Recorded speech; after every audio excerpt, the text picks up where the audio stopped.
Sekarang kita akan masuk ke dalam seminar yang pertama ini.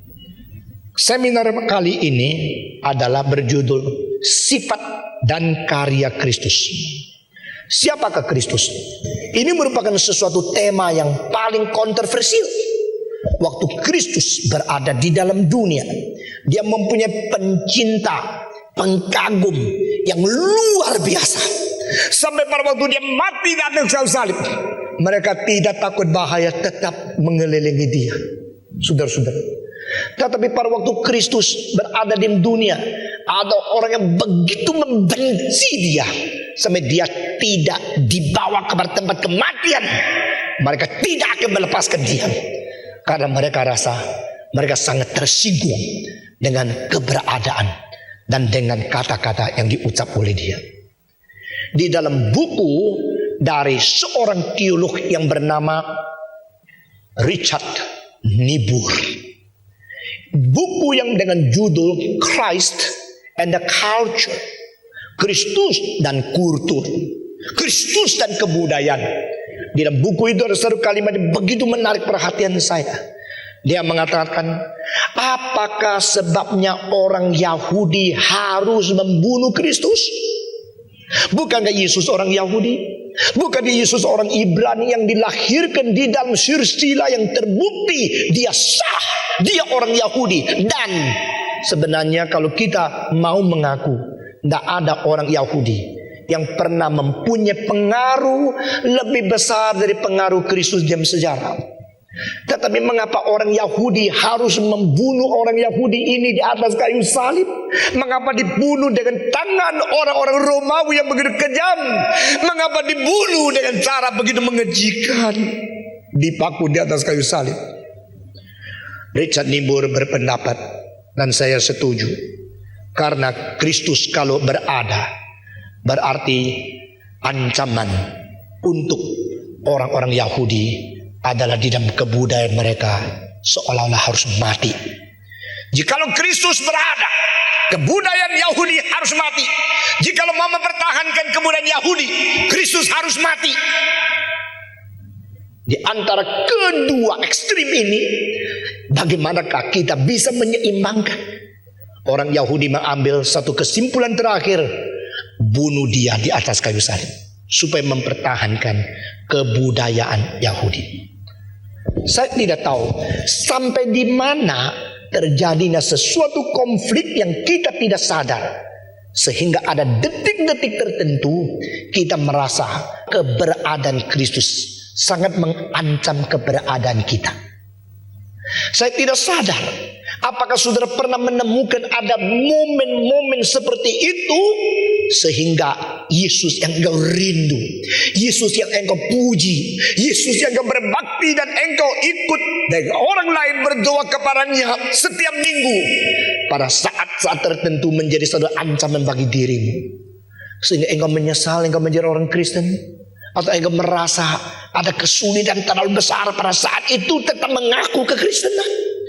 Iman Kristen mungkin membawa engkau kepada sesuatu saat kontroversial, sehingga pada saat itu engkau tidak tahu harus bagaimana. Dan akhirnya engkau mengambil keputusan saat itu menyangkal dia, saat itu menjual dia, atau saat itu engkau seperti orang Yahudi memaku Yesus. Tetapi engkau mulai sadar, yang ini lain dengan yang lain. Yang lain kalau dibuang, ya dibuang. Yang lain kalau diejek, ya itu habis. Tetapi ini dibuang, dia seolah-olah tidak bisa dibuang. Dia dibunuh, seolah-olah tidak mungkin dibunuh. Dia dipaku di atas kayu salib. Dia dimasuk ke dalam kuburan. Hari ketiga, dia bangkit. Lalu engkau mulai nanya satu pertanyaan, siapakah Yesus itu? Nah, ini menjadi satu titik tolak kita memikirkan sifat dan karya Kristus. Who is Christ? Siapakah Kristus itu? Kalau dilihat dari lahiriah, secara lahiriah dia tidak lain dengan orang yang lain. Dia mempunyai kedua mata, satu hidung, dua telinga. Dia mempunyai kaki, mempunyai tangan seperti biasa. Kalau dilihat secara lahiriah, dia seorang yang dilahirkan oleh orang. Dia seorang yang dibesarkan di tempat desanya. Seseorang yang berkata-kata bahasa manusia. Sehingga dia tidak ada hal yang begitu hebat sehingga harus mengakibatkan kita memikirkan sedalam-dalamnya. Tetapi yang satu ini telah menjadi sesuatu batu yang menjatuhkan begitu banyak orang.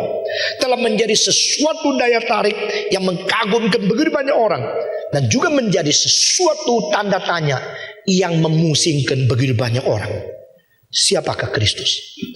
Saya kira berkata-kata dan berpikir tentang Kristus, maka harus kita kembali kepada satu kali pada waktu Yesus menuntut manusia memberikan penilaian tentang diri dia. Nah, ini daya tarik yang luar biasa. Pada waktu satu hari Yesus berkumpul dengan murid-muridnya di Filipi, Kaisaria Filipi. Lalu Yesus menanya kepada mereka, siapakah saya? Nah, kalimat siapakah saya merupakan satu kalimat yang sering kita dengar.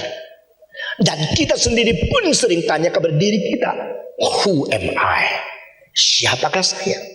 Setiap orang yang berkemungkinan berpikir, setiap orang yang disebut sebagai manusia dengan asasi dan hakiki dan sifat kemanusiaan itu, pasti timbul satu pertanyaan pada satu hari, who am I?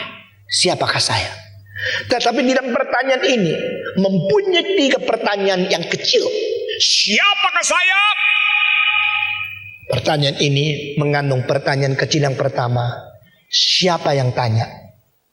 Kedua, tanya kepada siapa? Dan ketiga, tanya apa? Who is asking? Ask whom?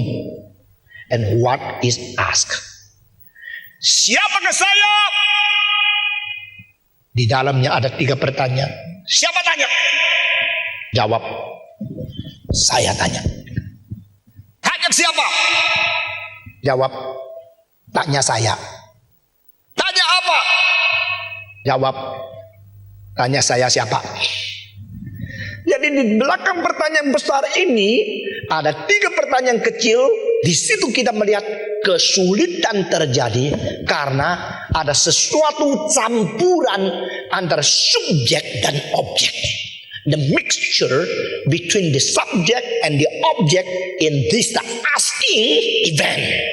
Di dalam event bertanya ini, di dalam momen kita mau tahu siapakah saya, ada satu campuran. Ada sesuatu hal yang tidak bisa dianalisis dengan jelas. Yang tanya adalah yang ditanya. Yang kepingin tahu adalah yang kepingin ditahu. Dan yang ditahu adalah yang tidak ditahu. Dan yang kepingin tahu sedang tanya yang ditahu itu apa. Siapa tanya? Saya tanya. Tanya siapa? Tanya saya. Tanya apa? Tanya saya itu apa? Saya itu siapa? Kalau yang ditanya tidak mengerti yang menanya, yang menanya sendiri juga adalah yang ditanya. Ini merupakan satu pertanyaan yang tidak pernah mungkin dibereskan oleh pikiran manusia itu sendiri. Tetapi pada waktu Yesus mengatakan, siapakah saya? Coba jawab. Dia bukan tanya kepada diri, dia tanya kepada pengikut-pengikut dia yang sudah sekian lama melihat sesuatu pernyataan Kristus sendiri kepada mereka. Saudara-saudara, Kristus adalah the revealer, dan dia juga adalah the revealed one. Kristus adalah yang memberikan pernyataan kepada manusia, dan dia sendiri itu adalah yang dinyatakan. Dia pengwahyu, dan dia adalah intinya wahyu, dan dia yang mewahyukan diri kepada manusia yang boleh menerima wahyu. Jadi he's the revealer and he's the content of the revelation. Karena Kristus sendiri adalah pengwahyu, dan Kristus juga mewahyukan diri kepada manusia. Sekian lama murid-murid mengikut dia, dia sekarang tuntut. Sudahkah engkau ikut saya? Sudah. Sudah sekian lama mengenal saya? Sudah. Sekarang jawab saya, siapakah saya? Waktu murid-murid mendengar pertanyaan ini mendadak, menantang, berarti apa yang mereka pernah pikir sekarang harus bertanggung jawab. Nah, saya kira momen seperti ini tidak bisa dicipta oleh diri kita sendiri, tetapi momen secara ini adalah dituntut oleh Tuhan itu sendiri. Saya minta orang Kristen perhatikan, selama engkau menjadi orang Kristen, mendengarkan khotbah, mengikuti kebaktian bertahun-tahun, sekarang datang kepada satu saat Tuhan menuntut, kasih tahu. Sudah dengar tentang Kristus? Sudah pernah membaca kitab? Sudah dibaptiskan? Sudah menjadi orang Kristen sekian lama? Iya. Sekarang kasih tahu sama saya, Yesus yang kau sembah sujud, Yesus yang kau puji-puji, Yesus yang kau berdoa dengan namanya, Yesus yang kau kenal dan engkau manggil dirimu sebagai Kristen, siapakah dia? Tercengang. Murid-murid Yesus berhenti sebentar. Lalu mereka mulai mengeluarkan evaluasi tentang Kristus kepada Kristus yang menuntut evaluasi. Di sini kita melihat mereka mulai bongkar dari gudang pikiran mereka. Iya ya, saya sudah ikut Yesus begitu lama. Siapa sih Yesus? Saya sudah mengikut dia sekian lama. Sekarang dia tuntut saya memberikan evaluasi. Harus bagaimana saya menjawab? Waktu kita dengar khotbah, kita tidak pernah memikirkan bagaimana berdiri di atas mimbar untuk bertanggung jawab setiap kalimat yang terus dikeluar. Kita cuma tahu khotbah hari ini enak, hari ini bagus, lebih enak dari minggu lalu. Oh, kan khotbahnya bagus. Coba kau berdiri, baru kau sadar setiap saat, setiap kalimat yang harus dipertanggungjawabkan. Di belakang itu memerlukan pikiran begitu banyak. Sekarang murid-murid mulai bertanggung jawab, memberikan evaluasi. Waktu memberikan evaluasi, dengan sendirinya mereka mulai memikirkan kembali siapakah Yesus menurut evaluasi orang lain. Maka ada yang menjawab kepada Yesus, engkau adalah seorang nabi. Menurut orang-orang saya dengar, mereka mengatakan Yesus itu nabi. Malah ada yang mengatakan engkau di antara nabi, seorang nabi yang besar. Lalu yang lain mengatakan Yesus. Saya yang menjawab, engkau adalah Yeremia. Karena Yeremia penuh dengan kesedihan, penuh dengan perasaan yang penuh cinta kasih kepada orang-orang yang perlu diberikan prihatin. Yesus, engkaulah yang paling banyak prihatin orang lain. Tidak ada orang lain seperti engkau, penuh dengan belas kasihan. Di dalam kitab suci 10 kali mengatakan Yesus menjatuh hati dan belas kasihan kepada mereka. Jesus have mercy on them. Yesus mengasihani mereka. Compassion. Engkau mempunyai passion. Kristus mempunyai compassion.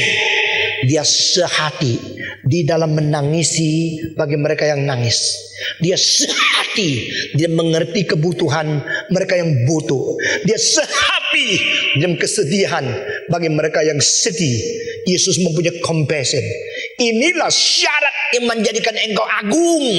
Engkau agung bukan karena pintar khotbah, engkau agung bukan karena bakatnya hebat, engkau agung karena engkau mempunyai satu jiwa yang sehati dengan mereka yang memerlukan prihatin, yang membutuhkan akan cinta. Engkau adalah detukan daripada jantung zaman. Yesus, engkau dinilai sebagai Yeremia karena seluruh zaman dalam kesedihan. Engkau lebih mempunyai perasaan sedih dengan mereka. Engkau mempunyai tangisan dengan seluruh zaman. Engkau mempunyai perasaan sama dengan seluruh zaman. Engkau adalah Yeremia. Yesus mendengar, siapakah Kristus? Nabi, lebih dari nabi. Engkau seperti Yeremia. Yang lain mengatakan, saya jawab, menurut orang lain yang berevaluasi, saya pernah dengar mereka mengatakan engkau adalah Yohanes Pembaptis yang bangkit dari kematian.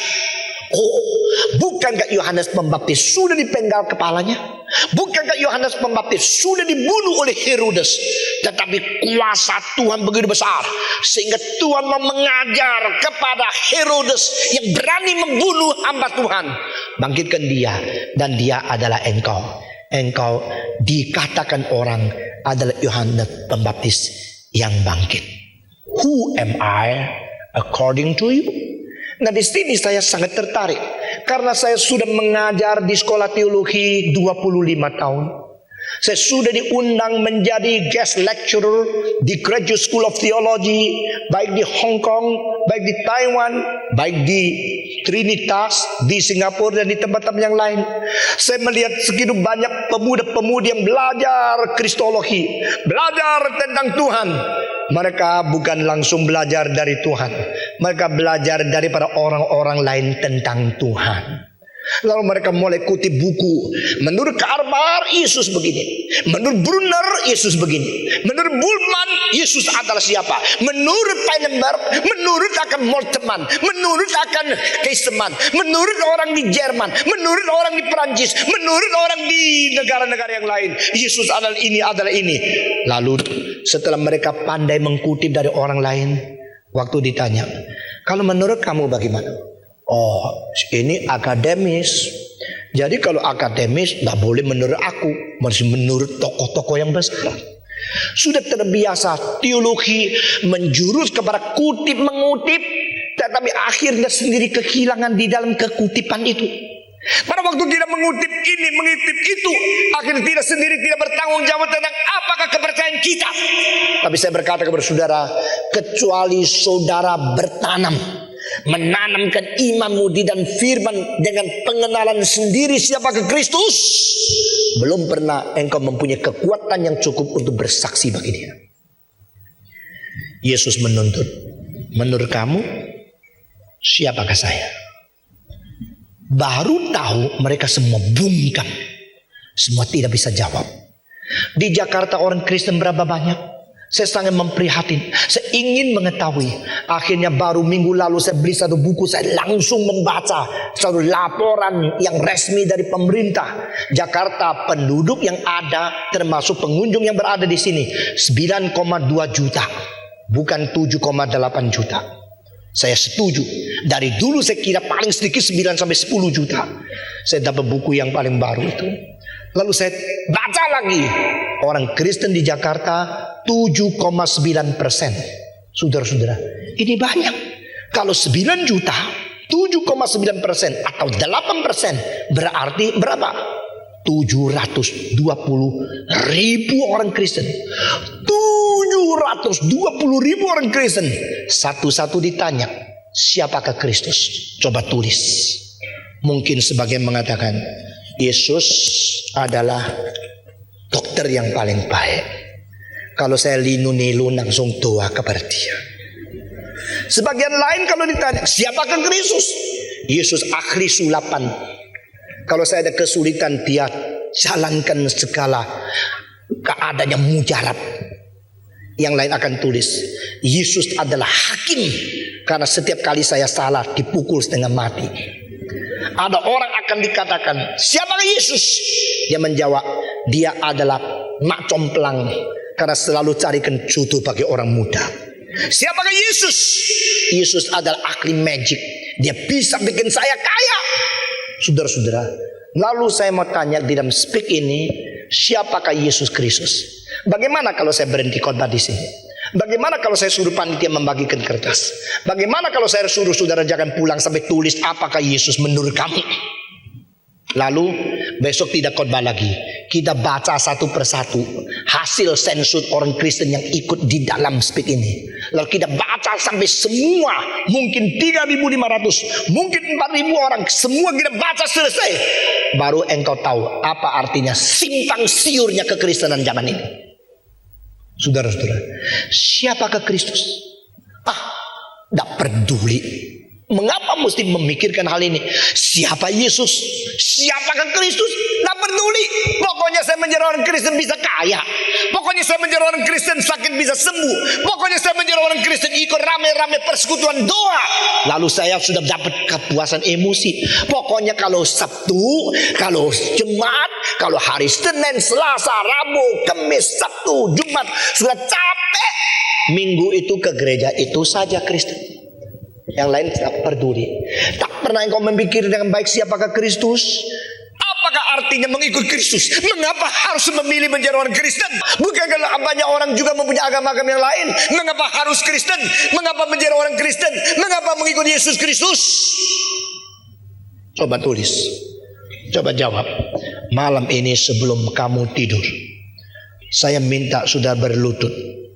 Kalau engkau bisa berlutut di hadapan Kristus, kalau engkau mengaku dia berhak menerima lututmu, lalu engkau berkata kepada dia, Tuhan Yesus, saya mengaku engkau sebagai, coba pikirkan baik-baik, lalu berkata-kata kepada dia. Kalau engkau percaya dia Tuhan. Yesus tanya kepada murid-muridnya, siapakah aku menurut engkau? Yesus tidak menolak. Yesus tidak menghina dunia akademis. Yesus tahu kalau engkau mempunyai pengertian daripada begitu banyak penilaian-penilaian yang bersifat otoritatif, silakan. Tapi saya menuntut engkau sendiri berakar, engkau sendiri mempunyai iman kepercayaan yang sungguh-sungguh. Siapakah aku? Pada waktu Yesus menantang semua murid seolah ada jawaban, maka ada satu di antara semua murid, dia menjawab dengan tegas, You are the Christ, the Son of the living God.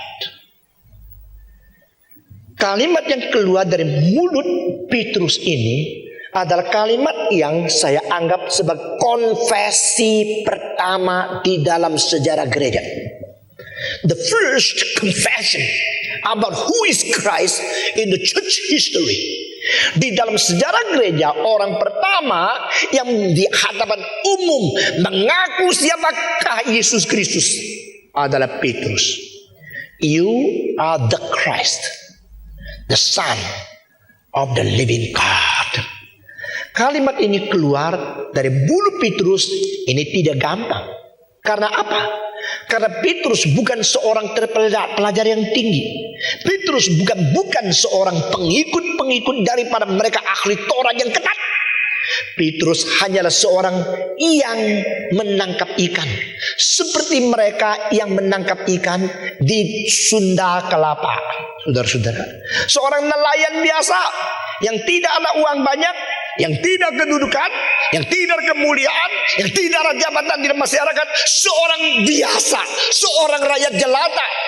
Dan dia pernah dengar ada seorang nabi keluar, maka dia meluangkan waktu selain tangkap ikan, pergi ikut kebaktian di sini sana. Akhirnya dia lebih tertarik kepada satu orang yang namanya Yohanes Pembaptis. Bedanya semua persekutuan yang lain dengan Yohanes Pembaptis adalah Yohanes Pembaptis mempunyai fokus firman, tetapi yang lain tidak. Yohanes Pembaptis hanya menunjuk kepada satu fokus, yaitu Kristus. Itu sebab Petrus yang dari kecil mempelajari Taurat dan dari kecil mempelajari dan menghafali perjanjian lama, dia mengetahui bahwa di dalam sesuatu saat yang tertentu Allah akan kirim Kristus ke dalam dunia. Itu merupakan satu doa dan satu keinginan yang paling besar, merupakan satu sumber pengharapan seluruh Bani Israel, sehingga mereka siang malam berdoa, Ya Allah kirimlah Mesias, Ya Allah kirimlah Mesias. Kalau Kristus datang, dunia ini akan damai. Tetapi konsep mereka adalah konsep yang sudah disari di dalam sesuatu persepsi selektif. Apakah artinya persepsi selektif? Ini satu istilah yang dipakai di dalam telekomunikasi sebagai satu mata pelajaran, satu learning, satu disiplin akademis yang paling baru di abad ke-20 ini, menuntut kita perhatikan bahwa tidak ada keadilan di dalam penangkapan, pengertian dan ilmu di dalam proses kita belajar.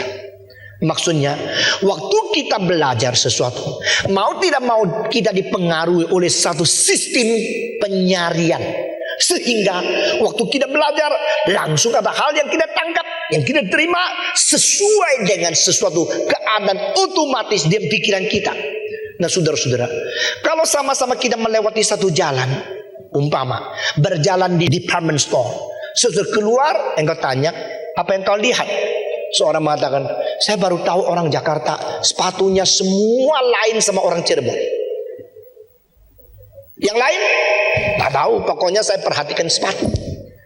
Yang kedua ditanya, apa yang kau lihat tadi? Wah, Wah, saya baru tahu. Ini toko kedai kopi saja lebih dari 5. Yang ketiga ditanya, kamu lihat apa? Dia bilang, heran ya. Dari atas sampai bawah sampai atas seluruh jalan, tidak ada pengemis satu. Yang keempat ditanya, kenapa ya? Dia bilang, heran. Yang jalan banyak, yang beli sedikit. Kok tahu? Karena yang keluar itu tidak bawa tas kok. Kebanyakan yang pergi bawa tas sendiri, pulang juga tidak bawa tas shopping. Jadi ini mungkin rugi. Mengapa sama-sama lewat? Mengapa sama-sama keluar waktu ditanya? Mempunyai perbedaan. Karena mereka sudah mempunyai kacamata yang disebut satu persepsi selektif. Saudara-saudara, demikian di tengah-tengah jalan. Engkau mendengar suara banyak, tetapi tukang parkir dengar suara lain dengan engkau. Tukang parkir paling peka dengan starter mobil, yang lain tidak perhatikan. Demikian dengan langsung datang, karena ini waktunya 300. Saudara-saudara, suara apapun dia tidak perhatikan. Heran, dia jauh sekali bisa dengar di situ mobil starter, langsung lari minta 300. Saudara-saudara, kuping dia sudah mempunyai satu sari, satu daya menyari, di mana persepsi selektif itu hanya untuk apalagi yang talk chair. Kalau mobil yang talk terus chair, lari cepat sekali. Karena kalau tidak, 300-nya hilang. Suara yang masuk ke kuping begitu banyak, yang dipilih sama itu. Demikian juga saudara-saudara, kita di dalam mempelajari segala hal, kita mempunyai satu persepsi selektif. Nah saudara-saudara, pada waktu si Petrus mengikut Yohanes, dia melihat sesuatu hal yang luar biasa. Yohanes fokus kepada Kristus. Lalu dia menemukan orang Yahudi juga belajar Kristologi. Orang Yahudi juga belajar Kristus. Tetapi pada waktu mereka belajar Kristus, mereka selalu belajar Kristus dengan persepsi selektif yang begitu bersifat sempit dan subjektivitas mereka. Maksudnya, mereka tidak mau mengenal Allah melalui apa yang diberikan oleh Allah. Mereka tidak mau mengenal Kristus melalui wahyu tentang Kristus. Mereka hanya pilih yang cocok dengan saya. Persis seperti hari ini, di dalam zaman ini, di kota Jakarta, pada saat begitu banyak orang, mereka datang mengenal Kristus. Mereka tidak mau mengenal Kristus yang tersalib. Mereka mau mengenal Kristus yang menyembuhkan. Mereka tidak mau mengenal Yesus yang menderita. Mereka lebih suka mengenal Yesus yang memberikan kekayaan. Saudara-saudara, itulah sebab orang Yahudi pasti akan terdampar, akan dibuang oleh Tuhan, karena mereka tidak mencapai titik fokus daripada kristologi di dalam seluruh kitab suci. Di dalam perjanjian lama, Kristus dijanjikan oleh Allah datang ke dalam dunia. Dia datang, dia akan menanggung dosa, dia akan menderita, dia akan dijual 30 keping perak. Bahkan 700 tahun sebelum Yesus dilahirkan, sudah dinubuatkan dia akan lahir di kota Bethlehem. Yesus akan dilahirkan di tempat orang yang miskin. Yesus akan dibuang dan diejek dan dijual, difitnah dan dipaku di atas kayu salib. Sebelum Yesus lahir, kira-kira 1000 tahun, Daud sudah menulis bahwa waktu dia mati, kedua tangannya itu akan ditusuk, kedua kakinya akan ditusuk. Dan waktu dia mati, tidak ada satu tulang daripada seluruh tubuhnya yang patah. Semua ditulis. Semua ditulis dengan begitu jelas. Lalu pada aspek yang lain, Alkitab mengatakan Kristus akan menjadi raja. Kristus akan mempunyai kuasa politik di atas bahunya, sehingga seluruh kekuatan politik ditanggung oleh dia. Dan dia lebih besar dari siapapun. Dia akan melenyapkan kuasa musuh. Dia akan membangunkan kembali kerajaan Israel. Dia akan memberikan balas dendam kepada mereka yang menginjak-injak kehormatan Bani Israel. Kristus yang menang. Kristus yang bersifat dendam. Kristus yang bersifat militer. Kristus yang bersifat politik. Kristus yang memberikan keadilan, mentegakkan satu sistem dan order politik dan hukum yang baru di dalam dunia. Ini juga ditulis, saudara-saudara. Lalu kita melihat pada waktu satu seleksi persepsi selektif yang sudah mengkaku di dalam hati mereka, mengakibatkan mereka menyari semua khotbah mengenai Kristus yang dihina itu dibuang. Kristus yang dipaku ditolak. Kristus yang tidak lagi mulia tapi ditusuk tangan kakinya itu tidak diakui. Mereka terus berdoa, Tuhan, ya Allah, kirimlah Kristus yang akan membalas dendam kepada orang Romawi, akan membalas dendam dan mencuci segala hal yang mempermalukan dari sejarah Israel. Ya Allah, kalau Kristusmu dikirim ke dalam dunia, biar dia menghancurkan musuh yang pernah menindas kami dengan segala kaki yang bersepatu besi. Ya Allah, kalau Kristus turun, kembalikanlah kemuliaan Israel sebagaimana zaman dahulu hambamu Raja Daud pernah menjadikan kami mulia. Ini doa mereka. Doa mereka dipengaruhi oleh akan persepsi selektif mereka. Doa mereka dipengaruhi oleh kristologi yang sudah dicemarkan, yang tidak berfokus kepada Kristus dan salibnya.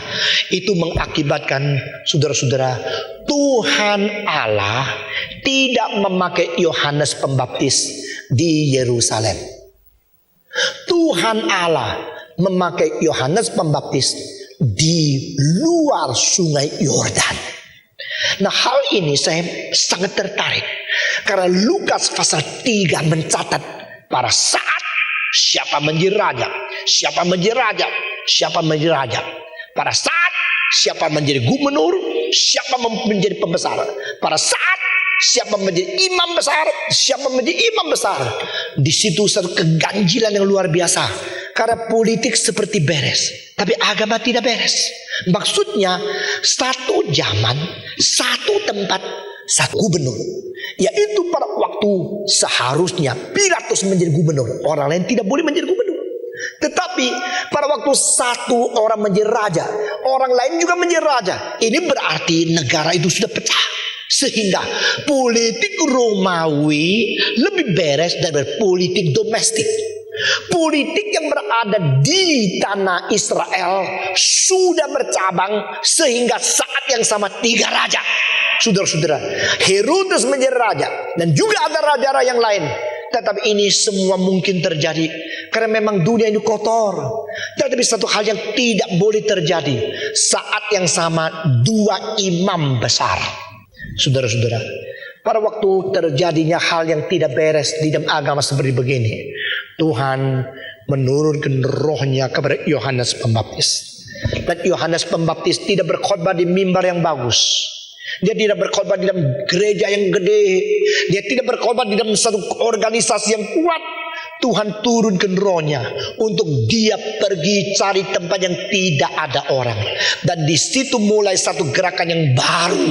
Satu gerakan yang dimulai dengan satu suara padang belantara. Seperti apa yang ditulis di dalam Yesaya pasal 40.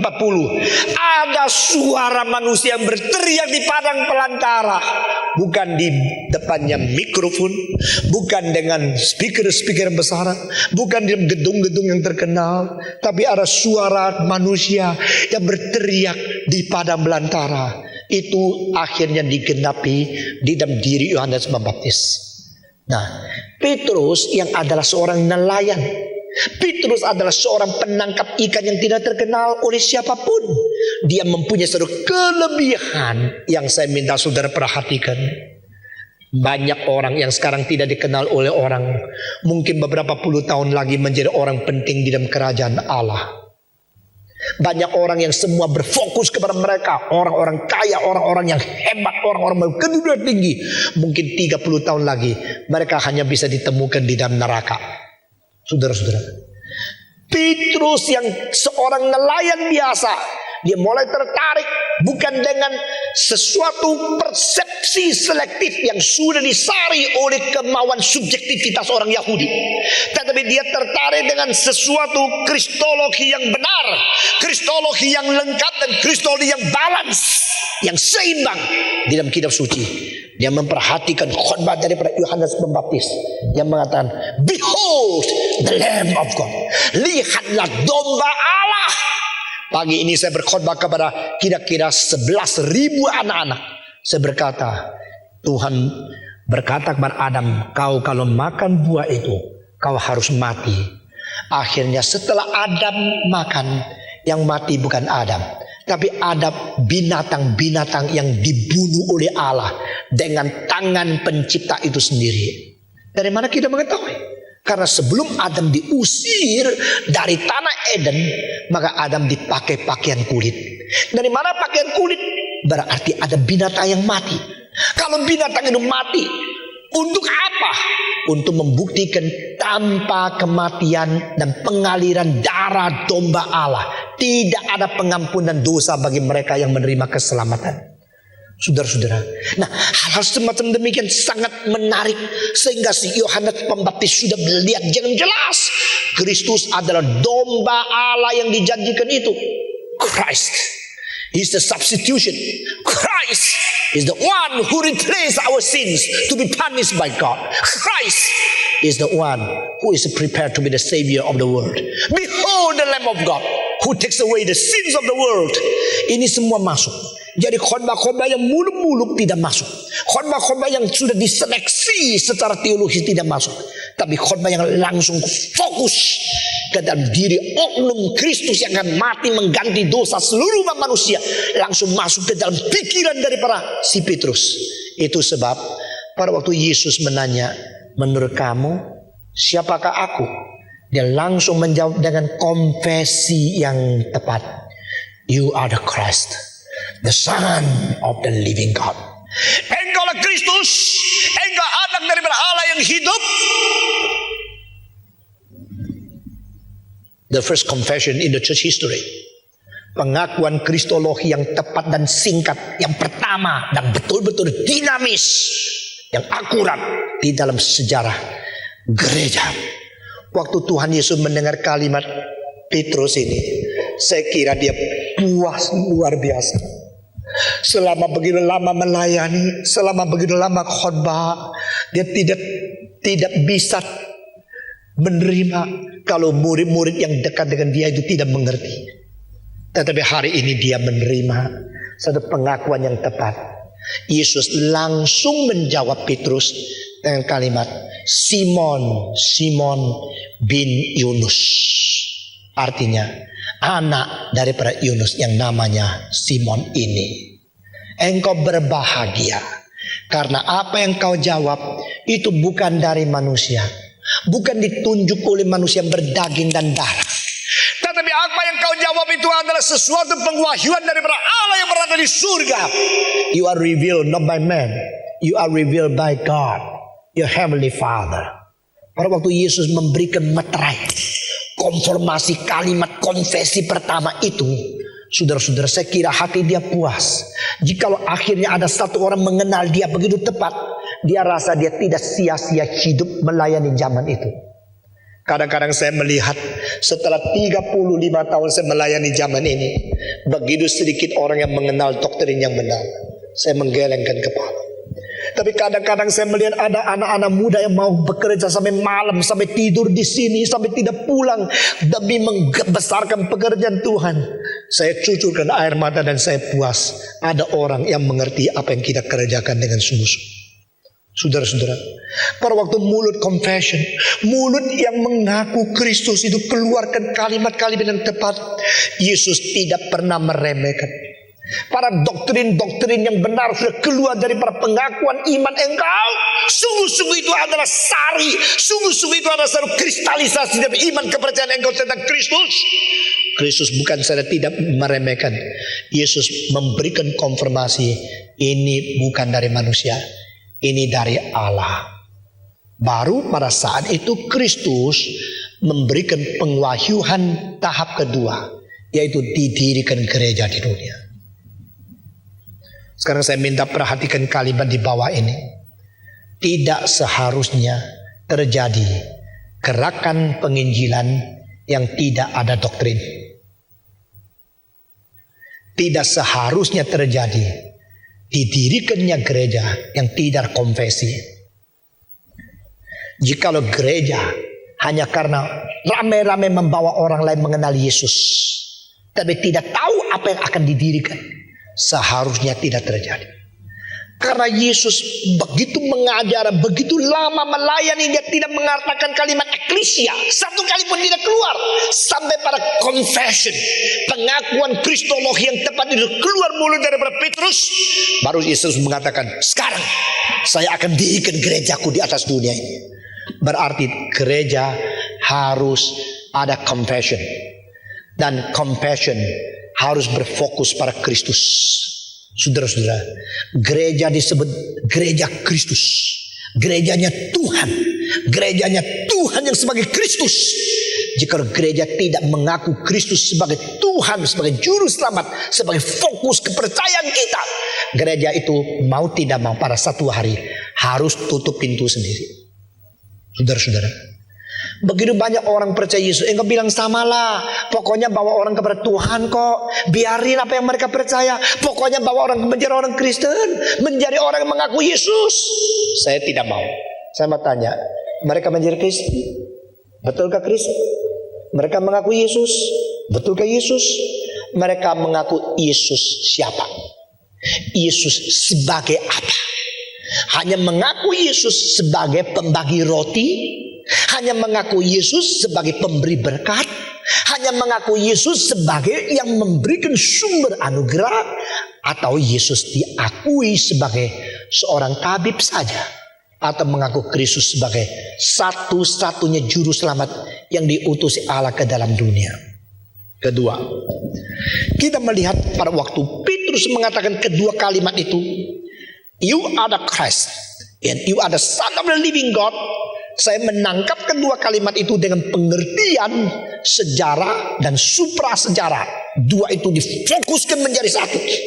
Maksudnya sejarah berarti yang diharapkan dari zaman ke zaman ke zaman ke zaman ke zaman, yang ditunggu dari zaman ke zaman ke zaman, yang mereka berdoa minta kepada Tuhan kirim Kristus. Sepanjang sejarah menjadi pengharapan mereka, sekarang sudah tiba. Berarti di dalam diri Kristus satu titik yang diharapkan dari zaman ke zaman sudah konkret. Kedua, titik ini sekaligus berkait dengan kekekalan. You are the Son of the living God. Engkau adalah anak Allah yang kekal. Jadi Kristus yang berada di sejarah atau Kristus yang berada di kekekalan. Kristus yang diharapkan di dalam sejarah atau Kristus yang bersumber di dalam kekekalan yang melampaui sejarah. Ini sekarang pertemuan. Saudara-saudara, di sinilah pengharapan yang sejati. Bukan saja pengharapan orang Yahudi, tapi pengharapan seluruh umat manusia. Mengapa saya katakan kalimat ini? Sekarang lagi saya sekali ulangi, lalu saya menjelaskan. Di sini kita melihat Kristus bukan saja ada pengharapan dari satu bangsa, bukan hanya pengharapan daripada satu bangsa Israel, tetapi merupakan suatu pengharapan dari seluruh umat dunia. Apa sebab? Karena kekekalan sama kesementaraan hanya mempunyai satu titik kontak yang disebut titik kontak inkarnasi, yaitu Kristus. Saya dan engkau, kita berada di dunia sementara, sedangkan Allah berada di dunia kekekalan. Maka agama-agama yang lain begitu gentar kepada Allah, begitu takut kepada Allah, karena mereka mengetahui yang di sementara tidak mungkin kepada kekekalan. Yang kekekalan mungkin memberikan kemurahan kepada kita, dan kemurahan itu belum dikonfirmasi, sehingga mereka hanya paling banyak mengatakan mudah-mudahan dapat tempat yang baik di sisi Tuhan. Karena titik kontak itu tidak ada. Saudara-saudara, mengakui adanya Allah tidak berarti kita boleh menikmati Dia. Mengaku tidak ada Allah juga tidak berarti kita boleh mentiadakan keberadaannya. Mengaku ada Allah dan menikmati Allah yang berada itu sama sekali total berbeda. Dan perbedaan itu terletak kepada sudah menemukan titik kontak atau tidak. Do you have the contacting point between temporality and eternity? Dan Kristus berada di tempat kontak itu. Saudara-saudara, saya memberikan penjelasan sedikit di sini. Manusia yang dicipta di tengah-tengah kedua wilayah. Lingkaran yang pertama ke bawah ini ada wilayah yang disebut wilayah yang kelihatan, the visible realm. Wilayah di mana manusia harus menerima segala sesuatu yang meneruskan keberadaannya dari dunia materi, dunia kosmos, dunia yang dicipta yang lebih rendah daripada manusia. Saya hidup di sini, saudara-saudara. Tetapi manusia hidup bukan hanya bersandarkan roti saja. Ini merupakan perkataan yang agung dari Yesus Kristus. Man does not live by bread alone. Kita bukan hidup hanya bersandarkan roti. Maka di sini saya menggambarkan lingkaran kedua. Lingkaran kedua yang ke atas ini ada lingkaran yang tidak bisa dilihat, the invisible realm, the invisible world. Dunia yang tidak bisa kelihatan di atas, dunia yang kelihatan di bawah. Manusia justru adalah satu-satunya makhluk yang dicipta oleh Tuhan di antara kedua dunia, kedua kategori yang sama sekali bersifat kualitas yang berbeda sekali, sehingga kita berada di sini. Inilah kesulitan sebagai manusia. Kalau kita hanya mengaku dunia materi sebagai orang komunisme, akhirnya akan hancur sendiri. Kalau kita hanya mengakui akan dunia spiritual seperti orang mistik, mereka akan hidup menjadi skizofrenis sehingga terlepas dari para kebutuhan dan kesaksian kemungkinan menjadi wakil Tuhan di dalam dunia. Yesus mengatakan manusia hidup bukan hanya bersandarkan roti saja, manusia hidup bersandarkan firman yang keluar dari mulut Tuhan. Saudara-saudara, tetapi di dalam dunia kelihatan campur dunia ketidakkelihatan ini, kita mau tidak mau harus mengaku bahwa atas ini sudah terjadi sesuatu putusan, sehingga sesuatu hal yang memutuskan kita dari dunia tidak kelihatan sudah fakta. Ini dijawab oleh Tuhan di dalam Yesaya 59 ayat 1 dan 2 adalah dosa. Sin is a separating factor to separate us from the source of life, the creator of our lives. Dosa merupakan satu faktor pemisah yang telah memisahkan kita dari pencipta kita, yang memisahkan kita dari sumber hidup kita, sehingga engkau boleh mempunyai kekayaan tapi tidak ada sejahtera, mempunyai uang yang banyak tidak ada harapan, mempunyai kenikmatan di dunia sebanyak mungkin, tidak ada kepuasan karena engkau terpisah dari para Allah.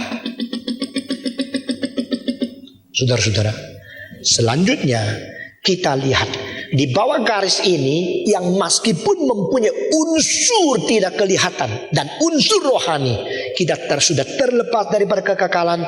Maka di sini kita memerlukan satu titik kontak kembali dengan Allah yang tidak kelihatan. Dan titik itu di mana? Manusia berusaha mencari kontak itu di dalam diri manusia, lalu menemukan nabi-nabi, pendiri-pendiri agama yang mereka sendiri akhirnya mati.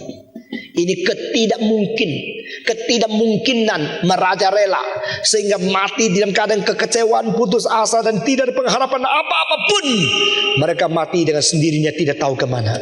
Saudara-saudara, sekarang Tuhan mengasihi dunia dan Tuhan menurunkan satu contacting point. Contacting point ini memakai sumber atas, mempunyai tujuan ke bawah, mengakibatkan sesuatu titik yang disebut inkarnation. Inkarnasi berarti apa? Inkarnasi berarti Tuhan menjadi daging. Inkarnasi berarti yang tidak kelihatan sekarang bisa dilihat.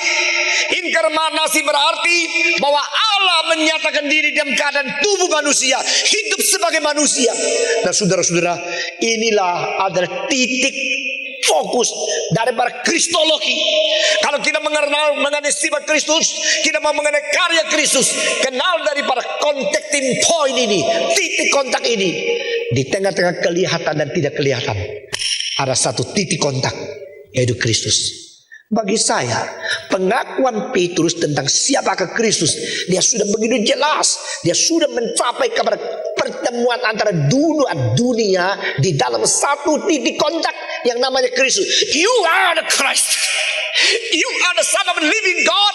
Sekaligus dalam dua kalimat ini Petrus berteriak.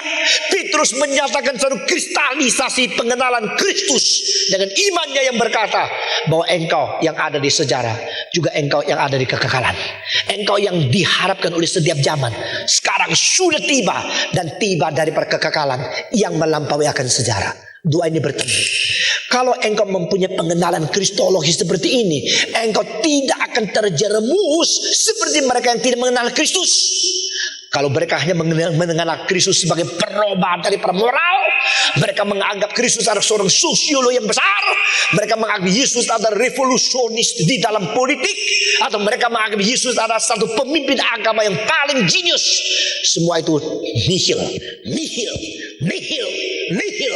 Engkau kembali kepada kristologi yang benar. Petrus berkata, you are the Christ. Istri are berarti present tense. Sekarang, saat ini, di dalam sejarah konkret, saya jelas engkau adalah yang diharapkan itu. Kita tidak perlu lagi kembali kepada satu pengharapan yang tidak tahu hari depannya, yang tidak tahu apa yang terjadi. Terus secara kiasan, secara abstrak menunggu-nunggu. Tidak. Tapi kita langsung sekarang mengakui engkau adalah Kristus. You are that Christ. Engkau adalah urapan itu. Engkau adalah Kristus yang sudah diurapi oleh Tuhan itu. Engkau adalah yang mereka masih doa, yang mereka masih tunggu, yang mereka masih harapkan. Saya sudah lihat, aku membuktikan engkau adalah Kristus. Begitu imannya. Dan ditambah dengan satu kalimat, the Son of the living God. Engkau adalah anak Allah yang hidup. Artinya lebih jelas lagi, yaitu engkau diturunkan daripada dunia tidak kelihatan.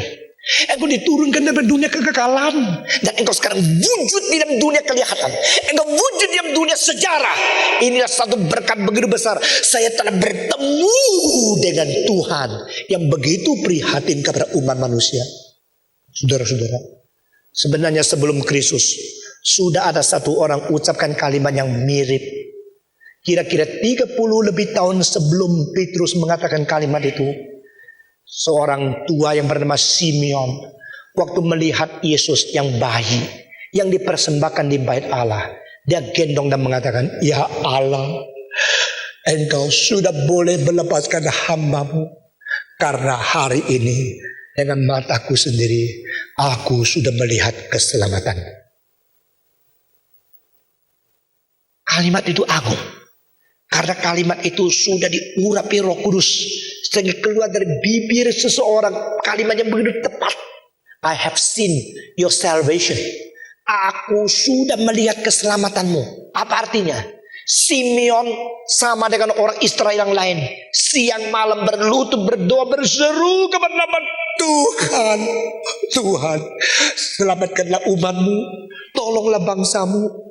Dan pada waktu dia begitu tua, dia gendong bayi Yesus. Dengan kedua matanya, dia berhenti lagi doa. I have seen your salvation. Aku sudah nampak keselamatan. Itu kristologi Simeon yang 30 lebih tahun sebelum Petrus mengenal kalimat ini sudah masuk ke dalam fokus. The existence of Christ in the history means the realization of the salvation from God. Saudara-saudara, keberadaan Kristus di dalam sejarah ini merupakan satu realisasi daripada keselamatan Tuhan Allah yang dikaruniakan kepada manusia. Puji Tuhan, di sini kita lihat kristologi yang beres. Maka Tuhan berkata, aku akan dirikan gerejaku di atas batu karang ini. Terakhir untuk malam ini, apakah artinya batu karang ini? Aku akan tegakkan, Aku akan dirikan gerejaku di atas batu karang ini. Saudara-saudara, kitab suci mengatakan bahwa gereja didirikan di atas nabi dan rasul. Di situ bahasa Grekanya bukan memakai bentuk singular, tapi memakai bentuk plural. Nabi-nabi dan rasul-rasul. Kalau demikian, siapakah Petrus yang sendiri boleh mewakili akan semua? Bukankah di situ memakai istilah plural, tetapi bukan singular, membuktikan bukan hanya berdiri atas Petrus, tetapi diri di atas nabi-nabi dan rasul-rasul yang sebenarnya mengganti dan mempunyai arti. Rasul-rasul mewakili perjanjian baru, nabi-nabi mewakili perjanjian lama.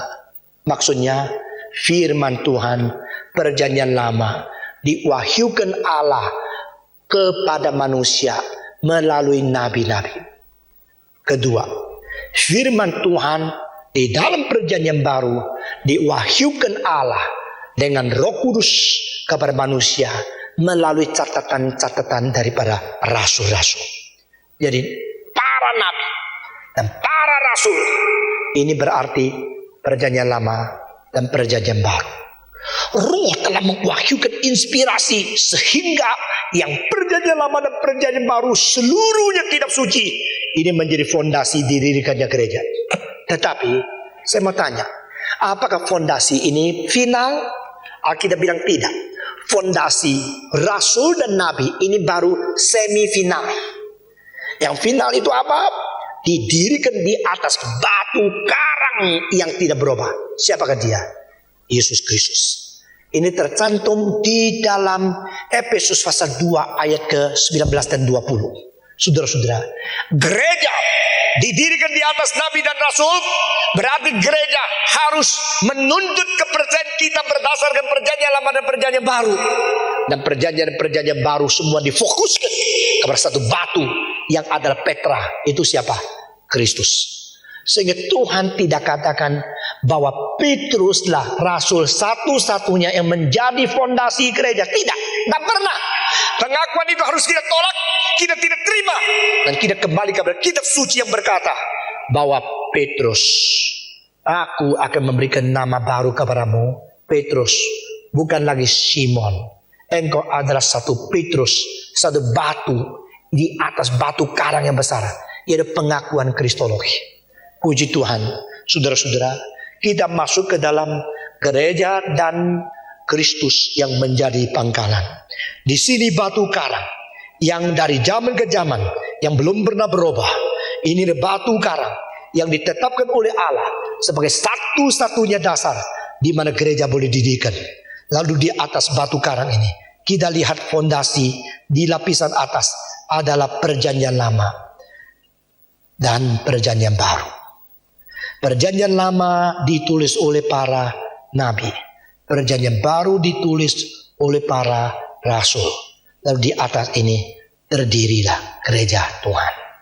Gereja di mana meninggikan salib Kristus. Di mana buka pintu besar-besar untuk menyambut orang datang ke dalamnya. Saudara-saudara, kristologi. You are the Christ. You are the Son of the living God. Yesus mengatakan, sekarang saya akan mentegakkan gerejaku di atas batu karang ini. Saudara-saudara, sudahkah kita mempunyai pengenalan kristologi yang tepat? Sudahkah kita mempunyai dasar yang tidak dipengaruhi oleh satu seleksi persepsi? Dan kita tidak mau memilih Kristus semaunya sendiri. Kita mau mengenal Kristus melalui wahyu yang bukan dari manusia. You are not revealed by man with the flesh. You are revealed by your Father in heaven. Tuhan mengwahyukan Kristus sebagai begini dan keluar dari mulut Petrus. Dia adalah Kristus dalam sejarah dan dia adalah anak Allah di dalam supra sejarah. Iman loncat dan iman bertukar dan iman menjelajah kedua wilayah. Terlepas daripada dunia kelihatan, kita menikmati sekaligus dunia tidak kelihatan. Karena kita berada di dalam Kristus. Maukah saudara mempunyai kristologi yang benar seperti ini? Mari kita berdoa.